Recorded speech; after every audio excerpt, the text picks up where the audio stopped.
તું હોબરો છો? અલા હોબરો છો? શું છે? આ મોઢામાં છે ને માવો હોય ને એટલે અમને બોલતા બહુ જોર આવે છે. પણ હોબરો, આ વખતે ઉત્તરાયણમાં છે ને મેં નિયમો બનાવ્યા છે. એ નિયમોનું પાલન કરજો. જો ઉત્તરાયણના દિવસે ને વાસી ઉત્તરાયણના દિવસે હવારમાં છે ને ચા ને ખાખરા જ મળશે. હા, અને બપોરે રોધવામાં આવશે નહીં. રોધવા પર પ્રતિબંધ છે. એટલે બહારથી જઈને ઊંધિયું અને જલેબી લઈને આવજો. હા, અને હોજે કમ્પલસરી તમારા બહાર જમવા લઈ જવાનો.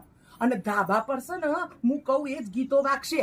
અને ચશ્મા પહેરીને છે ને આજુબાજુ પેલી પ્રિન્સીને બધાને જોતા નહીં, ને તો આંખો કાઢીને ગોટીઓ રમીશ, ગોટીઓ. હા, અને હા, એ પણ તમને કહી દઉં કે તમારા ભાઈબંધો છે ને ધાબા પર બધા આવી નિચકારા કરે ને તો છે ને નીચેથી લાડુ લઈ આય, ચીક્કી લઈ આય. આ બધા છે ને ઓર્ડરો મારી પર નહીં ફાડવાના. હા, કહી દઉં. નહીતર છે ને ભાઈબંધો આગળ પછી જોવા જેવી થઈ જશે. હા, જારણ તારા બધું કોમ બતાવશે. અને હા, એમ પણ કહી દઉં કે ફિરકી પકડ નહીં કરવાનું. આ વખતના પેચા તો હું જ કાપવાની છું. આ પેલા હોમેવાળા રાજુભાઈ છે ને હું ડંફાસો મારે છે ને તે આ વખત તેમને એવો પેચ કાપી નાખું ને કે પતંગની તો વાપરી લીધું.